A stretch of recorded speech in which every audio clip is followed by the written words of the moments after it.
terima kasih Yesus.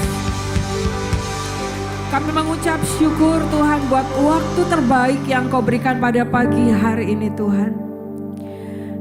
Sebentar kami mau mendengarkan apa yang menjadi isi hati dan kerinduan-Mu Tuhan. Tuhan, Engkau yang memimpin setiap kami Tuhan. Untuk kami punya telinga seorang murid yang terus mau mendengar apa yang menjadi kerinduan-Mu. Kami punya wadah hidup kami Tuhan untuk menerima setiap taburan firman-Mu. Tanah yang subur dalam kehidupan kami Tuhan. Setiap benih yang ditaburkan akan bertumbuh dengan sangat kuat. Terima kasih Bapak, terima kasih. Engkau yang kuasai setiap kami. Engkau mengasihi setiap jemaat-Mu yang ada di tempat ini Tuhan.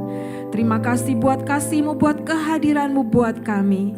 Hanya di dalam nama Tuhan Yesus, mari sampaikan apa yang menjadi isi hati dan kerinduan-Mu Tuhan. Kami mengucap syukur, haleluya, amin. Silakan duduk saudara.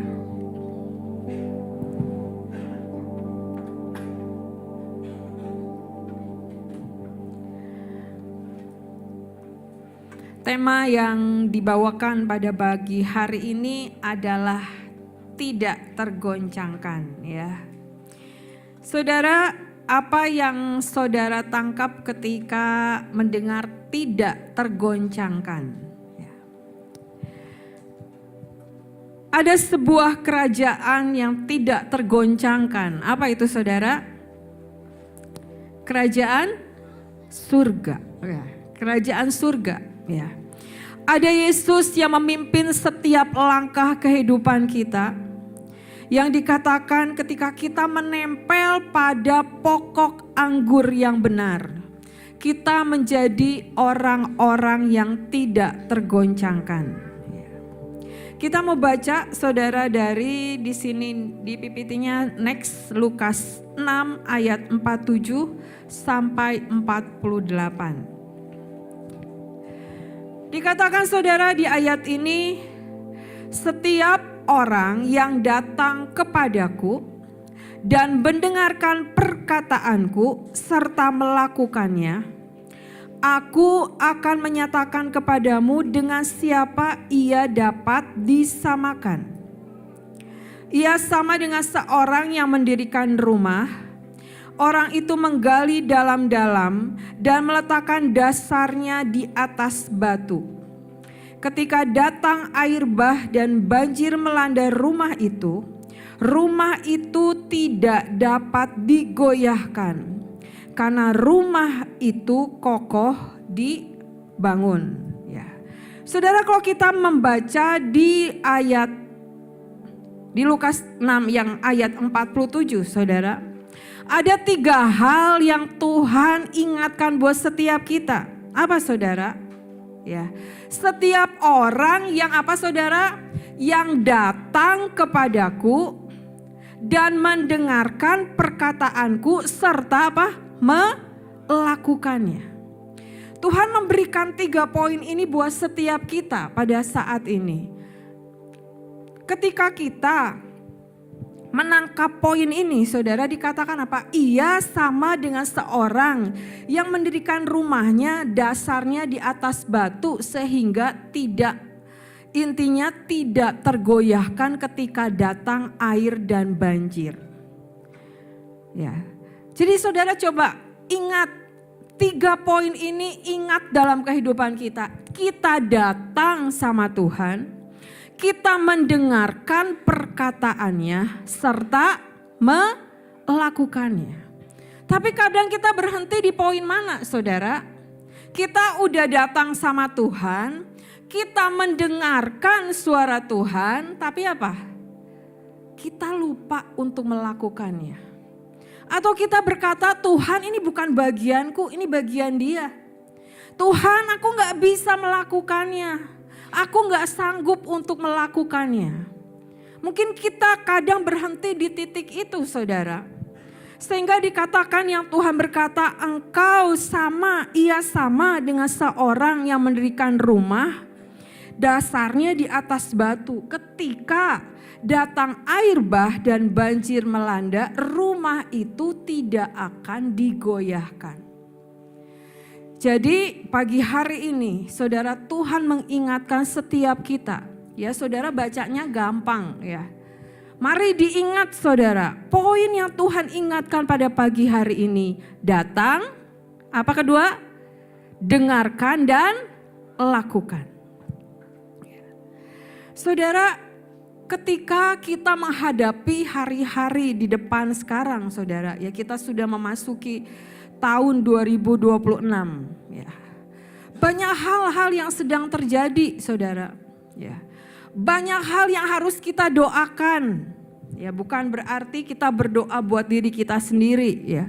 Tapi ketika melihat keadaan zaman, melihat hal-hal yang harus kita doakan ya, kita doa menahan bencana, kita doa untuk perekonomian, kita berdoa untuk pemerintahan, kita berdoa segala sesuatunya yang Tuhan taruh di dalam kehidupan kita. Yang Tuhan mau adalah, nak, ketika engkau dipanggil sebagai imam-imamnya Tuhan, yang datang menghadap Tuhan, membawa setiap doa-doa kepada Tuhan, mari jadilah yang tidak tergoncangkan. Karena Tuhan mempercayakan kepada setiap kita banyak hal saudara. Ada otoritas dan kuasa yang Tuhan berikan pada setiap kita. Tapi kalau hidup kita terombang-ambing, melihat ini terpengaruh, melihat ini kita terpengaruh, kita gak bisa punya fondasi yang kuat. Makanya Tuhan mengingatkan kita pagi hari ini, datang sama Tuhan, dengarkan dan lakukan apa yang menjadi bagianmu. Apa yang Tuhan taruh di dalam setiap kehidupan kita, pelayanan kita, kehidupan kita sehari-hari, apa yang menjadi panggilanmu. Entah saudara panggilannya sebagai pendoa, sebagai usher, sebagai penari musik, ataupun semua apapun bagian kita. Mari lakukan dengan sebuah kebenaran di dalam Tuhan. Mari saudara, di tahun ini lebih sungguh-sungguh lagi pengikutan kita akan Tuhan. Kita nggak tahu apa yang akan terjadi di depan seperti apa ya. Tapi ketika kita bersandar pada kerajaan yang tidak tergoyahkan, Tuhan akan terus memampukan dan mengokohkan setiap kita. Amin saudara. Saudara, kadang kita mengalami gini ya. Kok aku bisa menghadapinya ya? Kok ada kemampuan, kekuatan yang Tuhan berikan buat kehidupan kita? Itu karena apa saudara? Karena ada Roh Kudus dalam kehidupan kita. Yang memampukan kita, yang menguatkan kita. Makanya di ayatnya dikatakan apa di Yohanes? Bahwa kita gak bisa hidup tanpa Tuhan. Benar gak saudara? Ya kok kita ada di titik terendah, kita cari siapa? Ya, kok kita cari orang-orang terdekat juga. Ada batasnya semua gitu ya. Tapi kita punya Tuhan yang tidak terbatas. Yang mampu memperlengkapi setiap kita. Yang mampu menolong setiap kita dalam keadaan apapun. Saudara, kuncinya adalah apa? Mari tetap pegang Tuhan. Kita mau belajar saudara pada pagi hari ini. Kita mau baca next ya, dari 1 Raja-Raja 19 ayat 19 sampai 21. Setelah Elia pergi dari sana, ia bertemu dengan Elisa bin Safat yang sedang membajak dengan 12 pasang lembu. Sedang ia sendiri mengemudikan yang ke-12. Ketika Elia lalu dari dekatnya, ia melemparkan jubahnya kepadanya. Lalu Elisa meninggalkan lembu itu dan berlari mengikuti Elia. Katanya, biarkanlah aku mencium ayahku dan ibuku dahulu, lalu aku akan mengikuti engkau. Jawabnya kepadanya, baiklah, pulang dahulu dan ingatlah apa yang telah kuperbuat kepadamu. Lalu berbaliklah ia daripada Elia. Ia mengambil pasangan lembu itu, menyembelihnya dan memasak dagingnya dengan bajak lembu itu sebagai kayu api. Ia memberikan daging itu kepada orang-orangnya, kemudian makanlah mereka. Sesudah itu bersiaplah ia, lalu mengikuti Elia dan menjadi pelayannya. Saudara, ketika kita baca ya tentang Elia dan Elisa, saudara, dikatakan di sini ia melemparkan jubahnya. Elia melemparkan jubahnya kepada siapa, saudara? Kepada Elisa. Ya. Ketika jubah itu dilemparkan kepada Elisa, ya Elisa tuh langsung nangkep ya. Dia berkata apa? Biarkanlah aku mencium ayahku dan ibuku dahulu, lalu aku akan mengikuti engkau. Ya. Terus dia mengambil pasangan lembunya, menyembelihnya, memasak dagingnya dengan bajak lembu itu sebagai kayu api dan memberikan kepada orang-orangnya, lalu mengikuti Elia. Saudara, ketika kita membaca ini dengan cepat gitu ya, oh ini yang terjadi. Peristiwanya gampang apa susah, saudara? Nggak mudah loh, saudara. Ya, bayangin Elisa itu sudah hidup mapan, mempunyai 12 pasang lembu. Lembu itu nggak murah, saudara. Lembu itu mahal. Ya. Terus dilemparkan jubahnya sama Elia. Mungkin cara Elia memanggil untuk orang-orang menjadi muridnya dengan melemparkan jubahnya. Elisa langsung nangkep, wah dia memanggil aku untuk menjadi muridnya gitu ya. Apa yang dia lakukan? Dia izin kepada orang tuanya, terus udah gitu lembu-lembunya disembelih, bajaknya dijadiin kayu api, dibagikan kepada orang-orang. Sesudah itu bersiaplah Elia. Saya nggak tahu itu waktunya dalam jangka waktu berapa lama gitu ya. Kan diceritakannya langsung berurutan gitu. Buat saya itu tidak mudah buat Elisa. Benar nggak, saudara? Lembu-lembu itu semua disembelih ya. Kayunya dibikin untuk kayu api dan dia langsung mengikuti Elia. Saudara, apa yang menjadi pengertian buat setiap kita ketika jubah itu dilemparkan? Ya. Ada panggilan dalam kehidupan kita. Ya, jadi Elisa itu dipanggil bukan dalam hidup dalam sebuah ibadah. Elisa, aku panggil engkau menjadi muridku gitu ya. Tapi di tengah ladang, di dalam kehidupan dia yang mapan, bukan dalam suatu yang holy banget gitu ya. Saudara, pada pagi hari ini Tuhan mengingatkan setiap kita. Tuhan mau upgrade setiap kita, saudara. Di tengah semua apapun yang menjadi bagian kita, Tuhan panggil, nak, mau gak engkau di-upgrade sama aku? Punya respon yang sama gak seperti Elisa? Apa yang aku harus lakukan untuk mengutamakan Tuhanku? Sekarang ini apa yang harus kita lakukan saat ini menghadapi masa-masa ke depan? Ya. Ada hal-hal yang dipercayakan Tuhan di depan, saudara.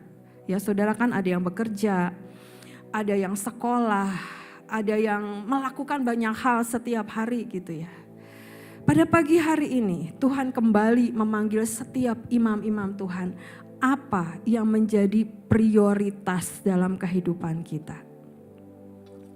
Supaya kita apa? Kita belajar dari Elisa ini apa, saudara? Sebuah ketaatan. Ketaatan yang Tuhan mau adalah apa? Ketika ada sebuah panggilan dalam kehidupan kita, jangan kita menoleh ke belakang. Tuhan, tapi aku ini Tuhan. Mungkin Elisa saat itu juga bisa berkomentar banyak hal gitu ya. Tapi ketika Tuhan berkata, ada sesuatu yang besar yang aku taruh di depanmu. Apakah engkau mau memprioritaskan hal itu terjadi dalam kehidupanmu? Mungkin hal ini terjadi di dalam kehidupan kita. Mungkin hal ini juga terjadi ya di tempat ini gitu ya. Dan Tuhan katakan apa? Mari belajar ketaatan dan kesepakatan. Memang gak mudah, saudara. Elisa langsung sepakat sama Elia, gak mudah. Tapi yang dia lakukan adalah apa? Mengutamakan panggilan Tuhan dalam kehidupannya. Saya belajar, saudara. Ya, yang punya totalitas akan berdiri dengan kuat. Apa itu totalitas, saudara? Semua kehidupannya diberikan ya, maksimal, buat Tuhan. Ya bukan berarti kita menomorduakan yang lain. Ketika kita melayani Tuhan, ketika kita ada saat ini di tempat ini, ya jangan sampai apa saudara? Ada saudara di sini tapi pikiran saudara ada di mana gitu ya.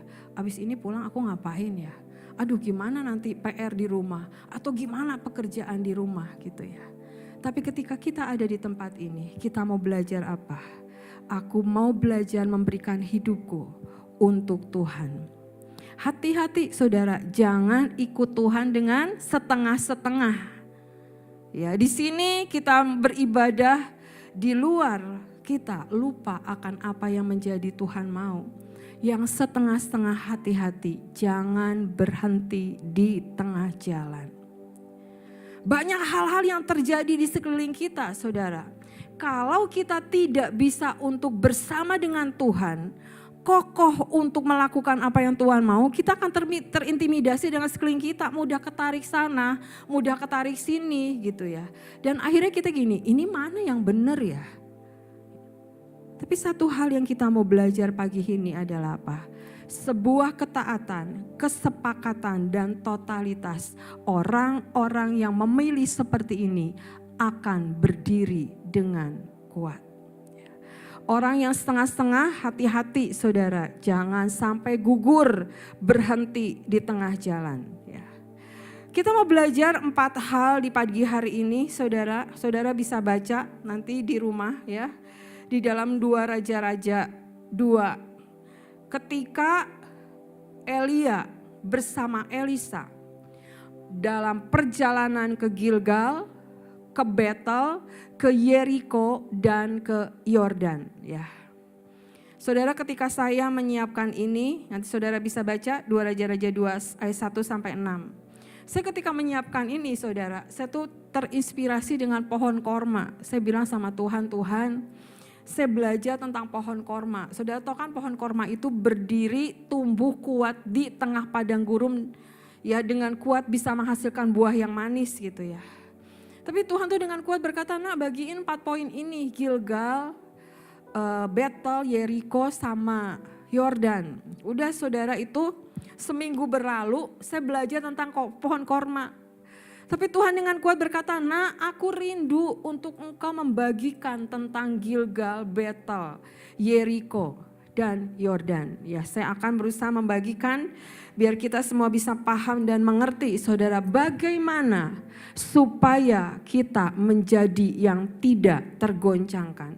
Kita belajar tentang Gilgal saudara. Pada waktu itu Elia dan Elisa melewati Gilgal. Ya.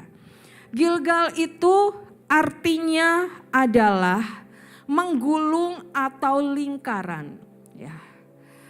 Saudara yang artinya menggulung itu adalah apa? Menghapus. Jadi di firman Tuhan ini ketika saya belajar apa artinya Gilgal gitu ya. Menggulung atau menghapus. Jadi apa? Gilgal itu melupakan masa lalu. Berhenti hidup kita dengan trauma. Berhenti hidup dari luka hati. Meninggalkan manusia lama kita. Ya kita ada kegagalan di masa lalu saudara. Setiap kita gak ada yang sempurna. Ada kegagalan yang terjadi. Tapi pagi hari ini Tuhan mengajak setiap kita, nak mari melangkah dengan kuat. Dan meninggalkan setiap masa lalu kita. Contoh ya saudara ya. Ada sebuah istilah yang namanya silent treatment. Ya, saya tuh lagi belajar saudara. Ternyata yang namanya ya silent treatment ini suatu hal yang misalnya gini, orang tua gini ya, papa contohnya gitu ya. Marah sama anaknya atau sama istrinya di rumah gitu ya. Akan bisa diam berhari-hari saudara, 1 hari, 2 hari gitu ya. Nah, saudara apa yang akan terjadi dengan anaknya saudara? Anaknya bisa meniru hal yang sama dengan papahnya. Dia ketika marah dia akan melakukan itu juga silent treatment gitu ya. Akan bisa diam berhari-hari ya. Waktu saya belajar ini saudara, saya tuh mengalami. Jadi papa saya itu saudara kalau marah ya. dulu gitu ya. Bisa diam 1 hari 2 hari ngediemin kita sekeluarga saudara. Tanpa waktu itu saya tahu gini, apa salah saya gitu ya. Apa yang terjadi gitu ya. Saudara, apa yang terjadi?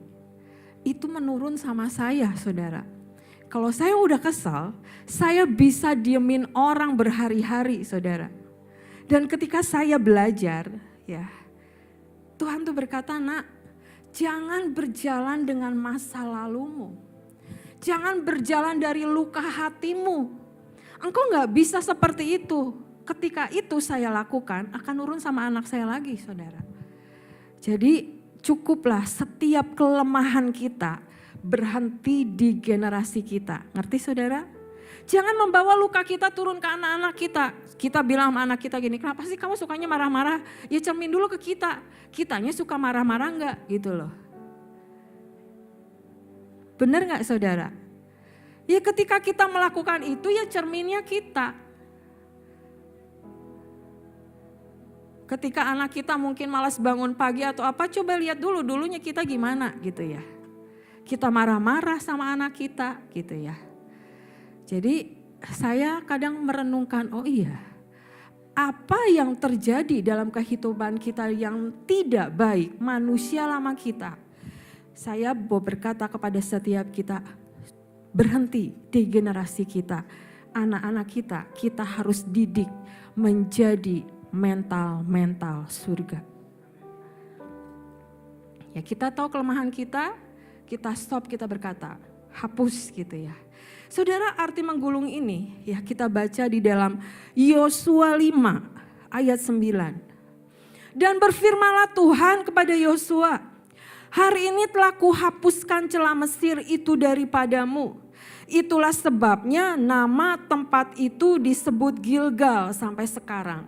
Ya, yang artinya apa saudara? Pada waktu itu Yosua ya mengingatkan bangsa Israel ketika mereka disunat, mereka mengalami kemenangan, mereka mengalami kebebasan. Dan hari itu kuhapus dikatakan celah Mesir. Celah Mesir itu apa artinya saudara? Status budak, identitas lama sebagai bangsa yang tertindas. Tuhan bawa jadi umat-umat masuk tanah perjanjian. Jadi saudara jangan hidup kita terintimidasi. Gini tuh kan hati kita mungkin ngomong gini, tuh kamu minder, kamu gak akan bisa. Kamu kan dulu masa lalu kamu gini, kamu tuh gak akan bisa maju. Stop saudara katakan, hidup aku berkemenangan di dalam Tuhan. Aku sudah ditebus dengan harga yang mahal bersama dengan Tuhan di dalam Tuhan. Kita sudah mengalami kebebasan di dalam Tuhan. Saudara, saya punya prinsip gini. Ketika Tuhan memanggil setiap kita, Tuhan tidak akan membiarkan kita. Justru Tuhan akan memperlengkapi setiap kita. Asal apa? Hidup kita ini benar loh. Hidup kita mau belajar, hidup kita seperti tadi, datang, dengarkan dan lakukan. Ya. Yang berikutnya, ya kita belajar dari Gilgal ini adalah lingkaran tadi ya. Saudara, di sini juga kita belajar apa? Jangan kita hidup berputar-putar pada masalah yang sama. Ya, contohnya gini. Kita tuh punya overthinking terus kepada orang lain gitu ya. Curiga sama si A, curiga sama si B. Kita ngomongin ini, kita punya asumsi. Asumsi itu bukan yang kenyataan saudara. Asumsi kita seperti apa. Tapi Tuhan udah ingetin, nah stop untuk seperti ini. Stop untuk berbicara yang negatif. Tapi kadang nanti kita dengar lagi, kita berasumsi lagi. Kita dengar lagi, kita curiga lagi. Ya, di sini kita harus belajar. Stop untuk berputar-putar pada masalah yang sama. Kita bisa katakan gini, hidupku milik Kristus, hidupku tidak mau terpengaruh dengan semua asumsi. Aku mau lihat kenyataannya dan aku mau belajar, tidak curiga sama orang. Kita berkata-kata yang positif saudara. Saudara pernah merasakan kayak gini, kita kalau ngomong sama orang sepertinya energi kita ketarik, benar gak sih? Kita ngomong sama orang kita capek, benar gak sih? Ada gak ya seperti itu? Karena apa? Kita ngomongnya juga pakai emosi. Jadi energi kita ketarik saudara. Tapi kalau kita bisa dengan tenang menghadapinya, orang itu juga akan capai sendiri gitu loh saudara. Jadi mari belajar ya. Punya karakter Kristus dalam kehidupan kita. Ya, setiap pagi jam 5 pagi ya. Ketika angkat perjamuan, saya selalu diingatkan Tuhan gini. Ketika perjamuan itu kita makan dan minum. Itu kan tubuh dan darah Kristus ya saudara ya. Kita memiliki karakter Kristus. Kita memiliki cara berpikir Kristus. Menguasai hidup kita. Sehingga apa? Keluar dari respon kita tuh bukan yang negatif. Respon kita tuh punya yang positif. Walaupun kita terus belajar ya saudara ya. Yang berikutnya kita belajar battle saudara. Battle itu artinya adalah apa? Perjumpaan dengan Tuhan. Di ayatnya dikatakan, sungguh hatinya melekat kepadaku, maka aku akan meluputkannya. Aku akan membentenginya, sebab ia mengenal namaku. Battle itu perjumpaan dengan Tuhan. Saudara coba, saudara mengenal Tuhan, ya, mengenal kasih yang mula-mula sama Tuhan.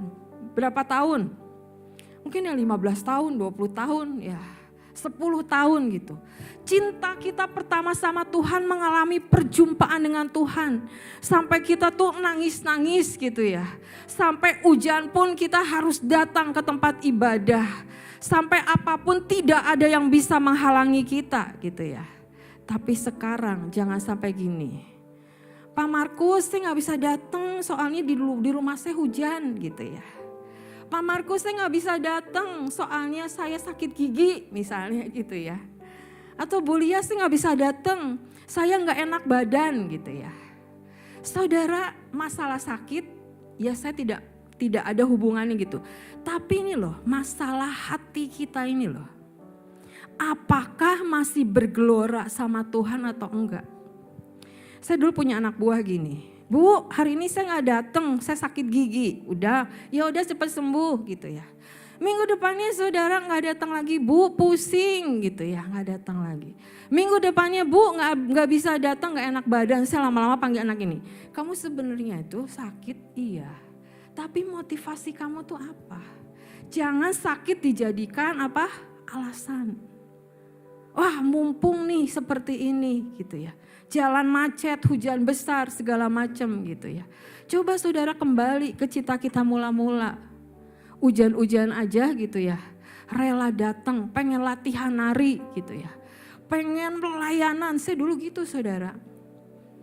Hujan-hujan, sekolah pulang sore gitu ya. Sampai ibu saya bilang gini, kamu ini baru pulang sampai rumah kamu pergi lagi gitu ya. Iya saya bilang gitu, dengan nada sombong saya gitu ya saudara ya. Mami saya diem gitu. Tapi ketika saya merenungkan kembali ya. Sesudah itu berapa belas tahun gitu ya. Ya 20 tahun ya. Kok sekarang gak seperti itu ya? Gak apa-apalah datang telat juga. Gak apa-apa datangnya ngepas juga. Gak apa-apa pokoknya aku pelayanan aja. Ingat jangan jadi calo-calo surga. Kita mengantarkan orang masuk ke dalam hadirat Tuhan. Tapi kita cuma sampai pintu doang saudara. Karena apa? Status kita bukan lagi passion. Status kita bukan lagi gelora cinta. Aku hanya melakukan tugas. Saudara lama-lama akan menjadi jenuh. Lama-lama akan menjadi rutinitas. Yang tidak lagi pakai cinta. Tapi karena apa? Aku takut sama pemimpinku. Lebih takut sama pemimpin apa sama Tuhan saudara? Kalau kita tidak bisa menghargai pemimpin yang ada di tempat kita, bagaimana kita bisa lebih menghargai Tuhan yang ada di surga? Kita belajar di sini dulu. Jadi mari setiap kita perjumpaan dengan Tuhan. Dikatakan di sini mesbah doa pribadi, keintiman dengan Tuhan, prioritas dengan Tuhan. Terus belajar saudara, sampai kita dipanggil Tuhan pulang ke surga. Gak ada yang sempurna kita. Jatuh bangun itu tetap ada. Tapi jangan terus jatuh, saudara. Bangkit terus, melangkah dengan kuat. Ya. Yang berikutnya kita belajar tentang Yeriko. Ya, Yeriko ini dikatakan tempat yang berbau harum, kota pohon korma. Ya, kalau saudara pernah ke Israel, ya, kalau kita ke Yeriko, di situ banyak yang jual buah, saudara. Ya, banyak korma di situ, gitu ya. Di sini di ayatnya dikatakan Yakobus 4 ayat 8. Mendekatlah kepada Allah dan Ia akan mendekat kepadamu. Tahirkanlah tanganmu, hai orang-orang berdosa, dan sucikanlah hatimu, hai kamu yang mendua hati. Ya, Yeriko dikatakan tempat yang berbau harum, kota pohon korma. Pohon korma itu, saudara, di setiap musim, ya, di padang gurun, di tanah yang ekstrim, bisa berbuah dengan lebat dan buahnya manis. Ya. Dikatakan Yeriko yang lainnya, dikatakan artinya adalah tekanan dalam pikiran kita. Suara yang melemahkan iman, fakta-fakta yang menakutkan, yang membuat kita menjadi gentar. Sedangkan Yeriko artinya apa? Tempat yang berbau harum, kota pohon korma. Yang saya simpulkan adalah apa? Dimanapun kita berada, hidup kita menjadi berkat. Tapi kadang apa yang kita hadapi sehari-hari? Ada tekanan dari kanan kiri kita, mungkin dari keluarga kita. Ada suara-suara yang melemahkan iman kita, yang mengalami kita takut, kita khawatir. Ada fakta-fakta, berita-berita yang kita baca yang menakutkan. Apa yang menjadi respon hati kita, saudara? Ya, ketika kita membaca fakta-fakta yang menakutkan, ya justru saudara jangan kita tinggal di situ, kita cerita sama orang-orang, ini tuh gini loh kejadiannya, gini loh gitu ya. Tapi harusnya apa? Kita sebagai imam Tuhan berdoa, deklarasi saudara. Supaya apa? Hal itu kalau belum saatnya terjadi, tidak akan terjadi. Semua waktunya adalah waktu Tuhan. Suara yang melemahkan iman kita apa? Ini loh, setan yang terus berbicara mengintimidasi hidup kita. Kamu gak akan bisa, kamu gak akan mungkin. Gimana nanti caranya seperti ini? Kadang saudara mendengar seperti itu. Saudara mari perkatakan dalam hidupmu apa? Aku lebih dari seorang pemenang. Ya. Saudara, saya baca sebuah artikel ya. Pada masa Perang Dunia Kedua, ya, Perdana Menteri Inggris Winston Churchill memberikan sebuah pidato singkat. Dia berkata apa?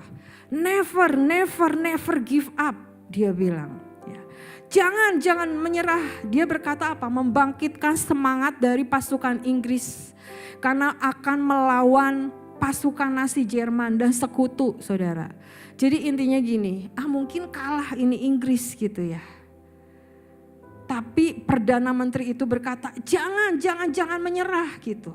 Saudara, dikatakan inilah sebuah pidato paling singkat dan paling efektif dalam sejarah umat manusia.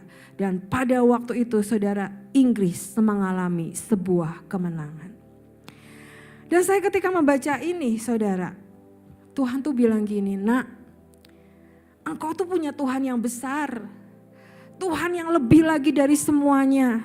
Dan dia berkata kepada setiap kita, engkau lebih dari pemenang. Ini aja disebutin saudara, never give up. Pasukan Inggris bangkit semangat dan berjalan. Perdana Menteriku berkata jangan menyerah, mereka lakukan dengan semangat.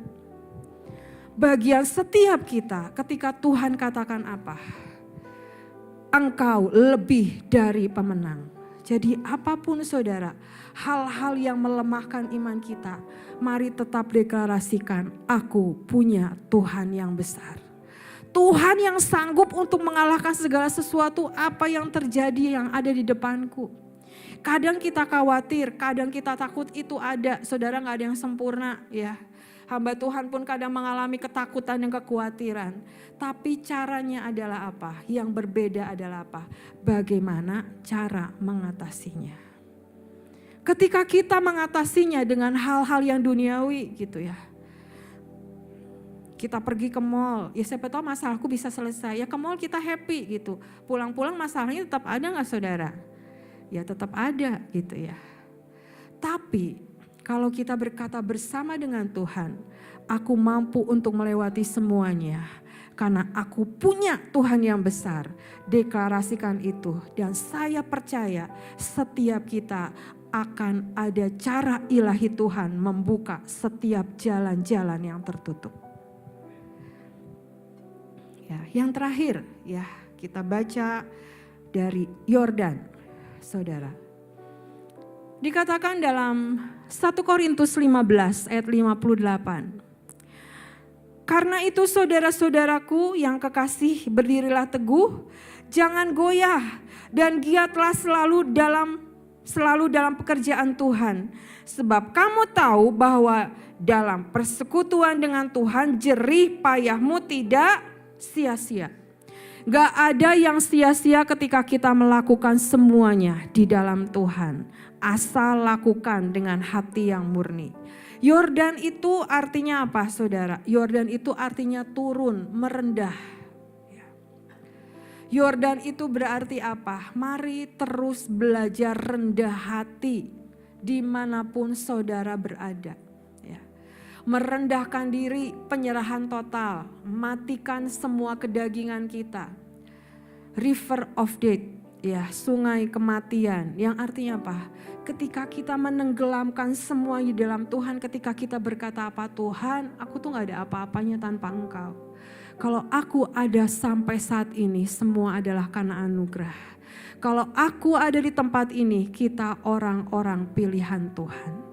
Kalau kita ada di tempat ini, ayo terus ada, berjuang, maju terus, lakukan apa yang menjadi tugas dan destinimu. Ya, bantu semua kegiatan di sini, responi semua apa kata gembalamu, karena orang-orang pilihan Tuhan. Kita terus mau, bukan kita turun, ya turunnya dalam arti negatif, kita mundur. Tapi di sini turun di sini adalah apa? Kita merendahkan diri kita di hadapan Tuhan. Dan ketika kita merendahkan diri kita di hadapan Tuhan, ada kehidupan baru, masuk new season, musim yang baru. Tuhan bukakan buat setiap kita, ya. Mari saudara, pengikutan kita akan Tuhan, setiap proses itu gak ada yang instan. Pengen cepat jadi, pengen diberkati, pengen ini, yaitu keinginan manusia gitu ya. Tapi Tuhan lebih mementingkan apa? Karakter kita terbentuk. Dan seperti yang tadi dikatakan, membangun rumah di atas batu.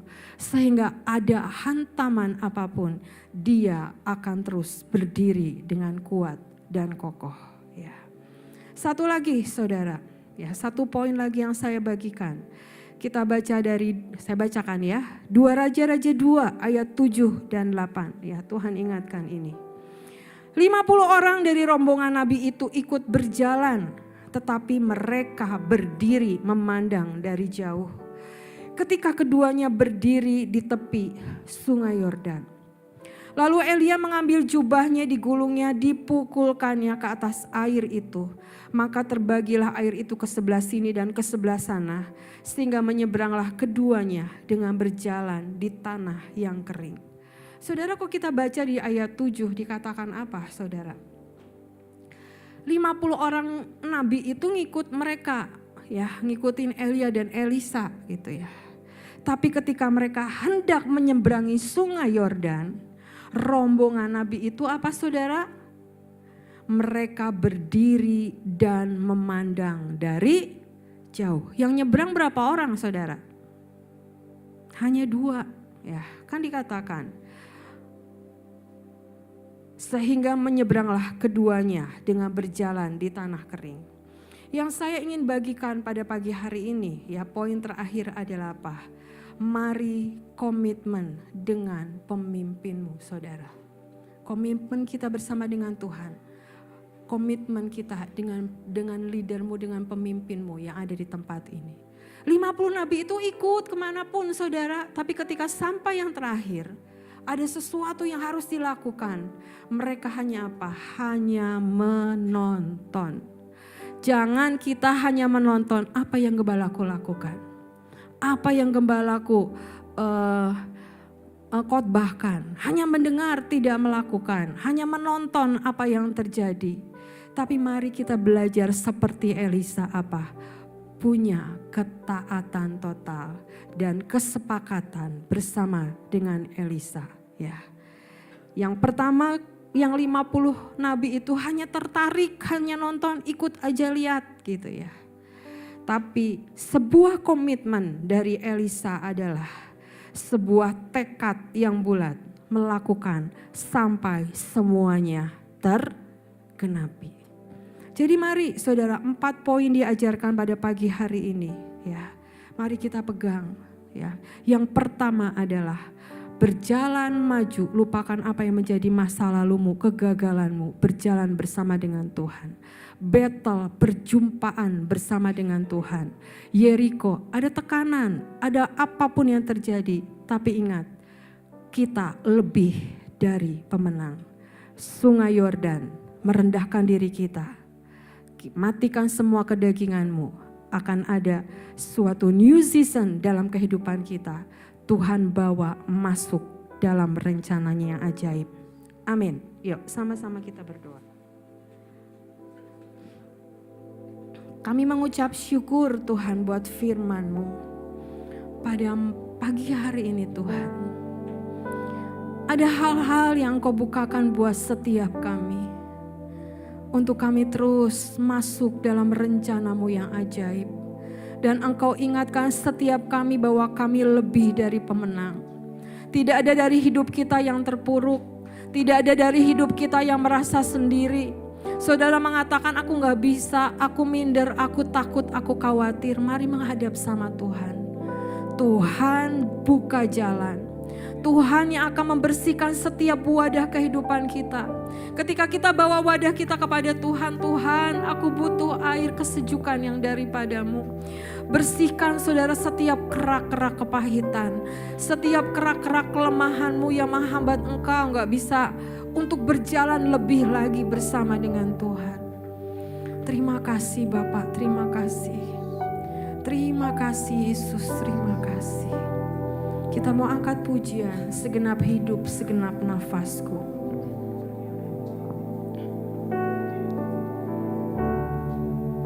Yesus, Yesus, Yesus. Segenap hidup, segenap nafasku, jadi persembahan di bawah kaki-Mu. Kebanggaanku, kejayaanku, tak ada artinya selain untuk segenap hidup, segenap nafasku, jadi persembahan di atas mesbah-Mu. Kekuatan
kita bangkit berdiri.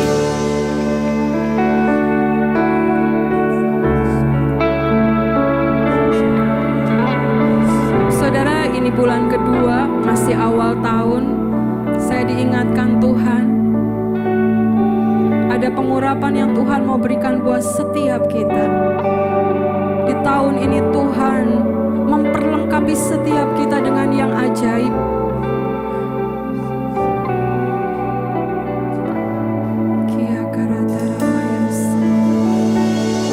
Ada yang ilahi yang Tuhan mau curahkan buat setiap kita. Ada perlindungannya yang sempurna buat setiap kita. Tuhan katakan, nak, mari bersandar pada yang tidak tergoncangkan, sehingga kita orang-orang pilihan Tuhan. Ada terus revival di tempat ini, di kota ini, menjamah setiap orang-orang yang harus dirangkul, mendoakan setiap kota ini dengan kita yang tidak menjadi tergoncangkan. Ada kekuatan, ada otoritas dan kuasa yang Tuhan berikan buat setiap kita. Mari setiap kita hargai setiap apa yang Tuhan berikan. Imam-imam Tuhan yang berdiri dengan kuat dan kokoh. Terima kasih Bapa, terima kasih.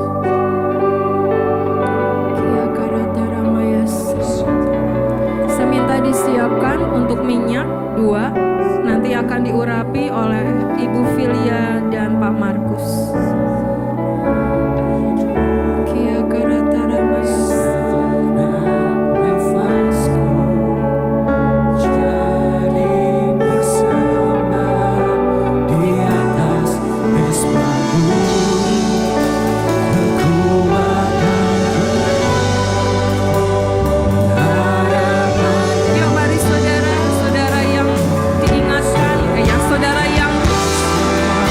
Diurapi, mari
persembahan di bawah kaki-Mu. Kebanggaanku, kejayaanku, ada artinya selain untuk-Mu. Segenap hidup, segenap nafasku jadi persembahan di atas mezbah-Mu. Kekuatanku, pengharapanku, ku serahkan semua hanya bagi-Mu. Segenap hidup, segenap nafasku jadi persembahan di bawah kaki-Mu. Kebanggaanku, kejayaanku, ada artinya selain untuk-Mu. Segenap hidup, segenap nafasku jadi persembahan di atas mezbah-Mu. Kekuatanku, pengharapanku, ku serahkan semua hanya bagi-Mu. Hidup, segenap nafasku jadi persembahan di bawah kaki-Mu. Kebanggaanku, kejayaanku, ada artinya selain untuk-Mu. Segenap hidup, segenap nafasku jadi persembahan di atas mezbah-Mu. Kekuatanku, harapanku, ku serahkan semua hanya bagi-Mu. Segenap hidup, segenap nafasku jadi persembahan di bawah kaki-Mu. Kebanggaanku, kejayaanku, tak ada artinya selain untuk-Mu.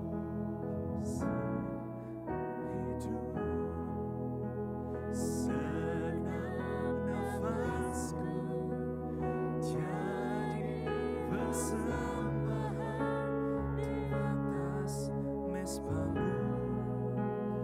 Kekuatanku, harapanku,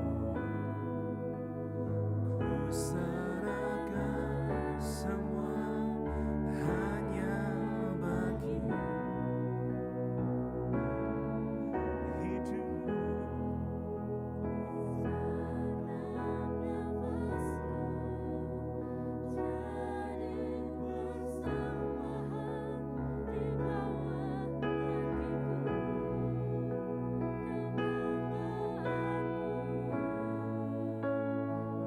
kejayaanku,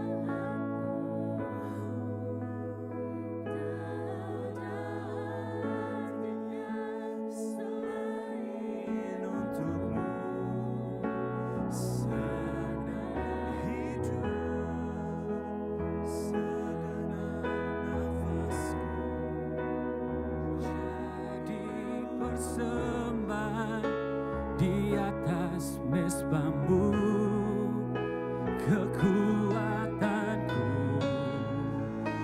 pengharapanku, ku serahkan semua hanya bagimu.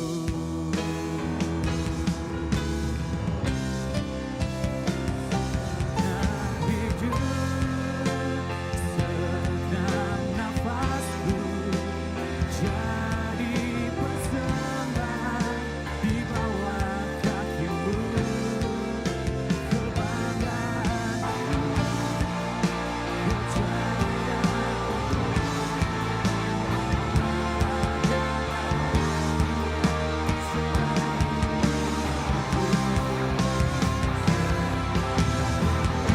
Terima kasih Bapa buat pagi hari ini.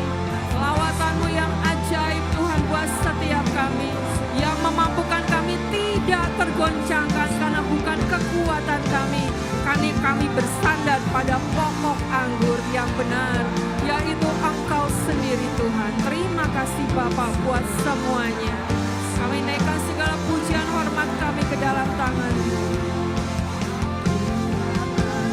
Hanya di dalam nama Tuhan Yesus kami berdoa dan kami mengucap syukur. serahkan semua hanya bagimu, kekuatanku, pengharapanku, ku serahkan semua hanya bagimu. Terima kasih Bapa. Dalam nama Yesus kami berdoa. Haleluya. Amin. Kita berikan kemuliaan buat Tuhan.